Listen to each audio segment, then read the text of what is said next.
Now let's look at the last practice question in normal distribution.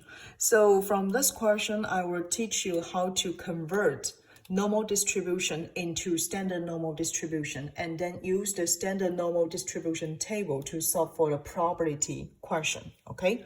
So let's look at this question. A local bank has determined that the daily balances of the checking amounts of its customers are normally distribution. Okay, so here you can just label it. The checking account balance has a normal distribution table with an average of $280 and a standard deviation of $20. Okay, then it asks you to compute a different percentage based on their different scenarios. Okay, so let's first write down some information given by this question. If we assume customers' daily balance, okay, so we assume now X will equal customers' daily balances,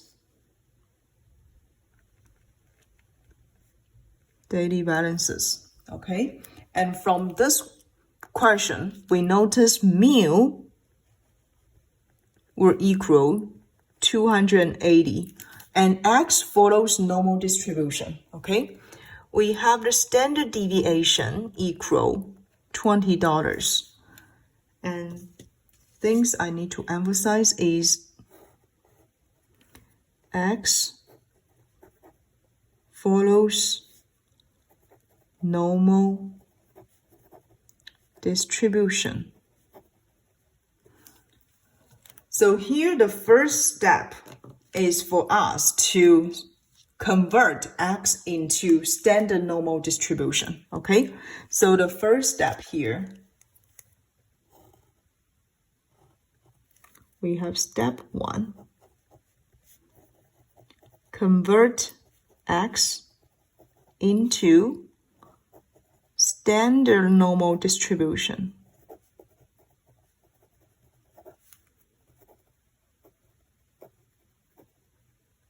We will use Z equal X subtract mu divide standard deviation, right? So we use X subtract $280 divide $20, okay? So for this one, we can convert X into standard normal distribution. Then let's look at first question, okay? So for question A, it tried to find out what percentage of its customers has daily balances of more than $270, which means we try to find out the probability for X larger $270, right? Then we can just convert this probability into standard normal distribution probability, and then we can use the Z table to find out the probability, okay? So what we need to do is use here probability for X subtract 280 divide 20, okay? Larger than 270, subtract 280, and then divide 20. We convert both parts into standard normal distribution Z, okay? So here we can just write it out P. I will represent this part equal to Z, okay? So Z larger than negative 0.5, okay?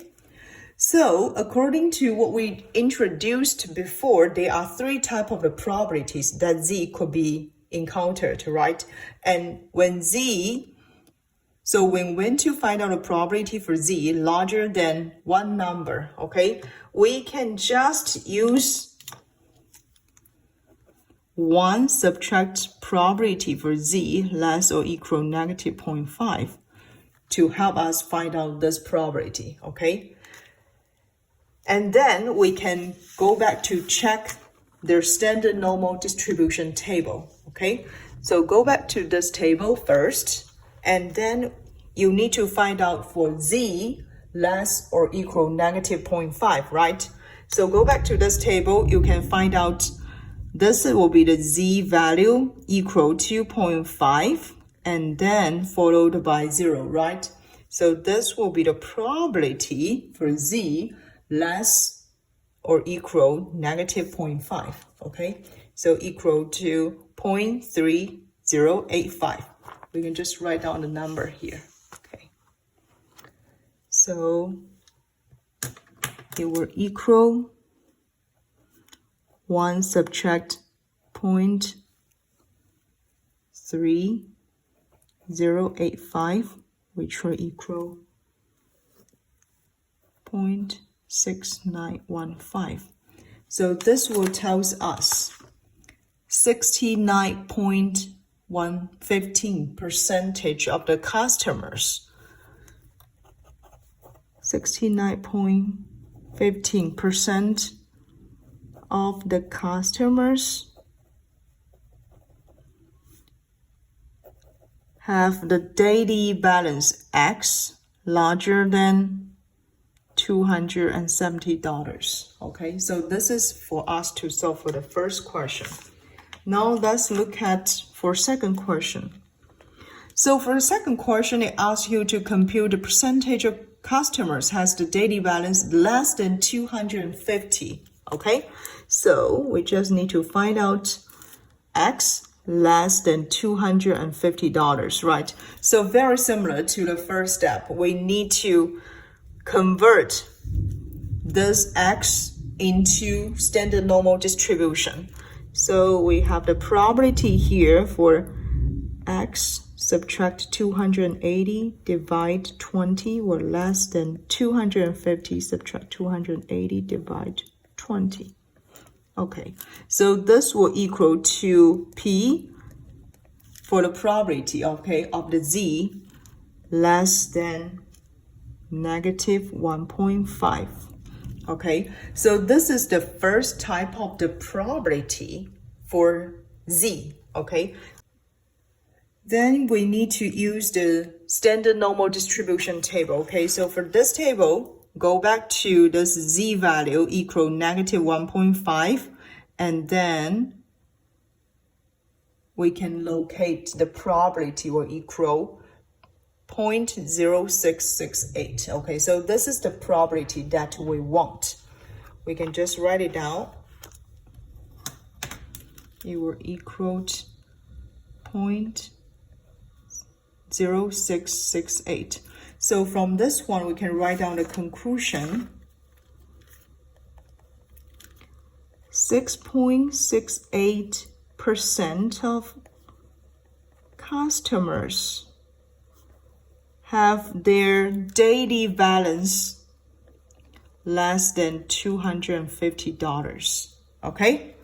And then that's all for the last question. Okay, so the last question asked to compute the percentage of the customer's balance lies between $241 and $301.6. So for the last question, we need to find out the probability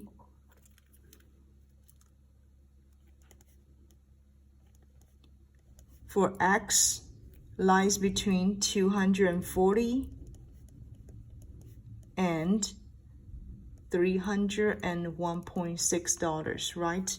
So we need to convert this X into standard normal distribution first. So what we need to do,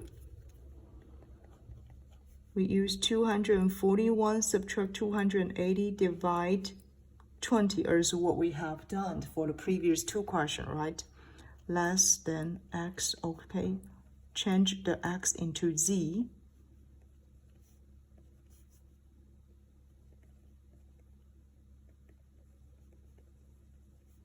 Divide 20, okay?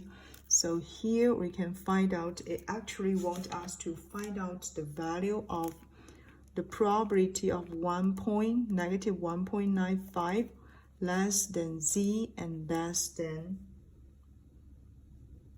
1.08, okay? So this is the second type of the probability of standard normal distribution. And we can convert this probability into this type, okay?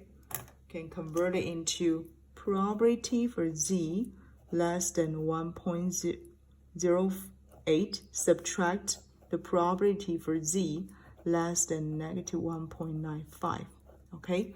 So once we convert this probability into this form, then we can also using our standard normal distribution table to find out the probability, okay? So the first one is z less than 1.08.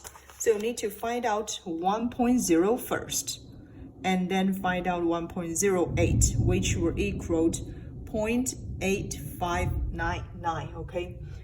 Probably you will hear the thunderstorm outside, okay? So Corvallis now is raining.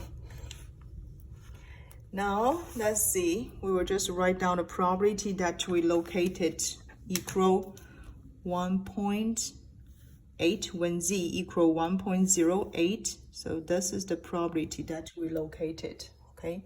So 0.8599. I'll just write it down. 0.8599, and then subtract for z less than negative 1.59, okay? So we need to go back to this standard normal distribution table and then find out the z value. Negative 1.9, first locate this one, okay? And then find out the second digit, okay? So this will be the probability for z less than negative 1.59, okay? It will equal 0.0256. So let me write it down. Subtract 0.0256. So finally, we can have this probability will equal 0.8343. So this will tell us the conclusion here will be 83.43% of their customers have their balance lies between $241 and $301.6, okay? So this is for how we can convert normal distribution into standard normal distribution and applied the z table to help us to find out the probability. I hope you can understand this question. Thank you.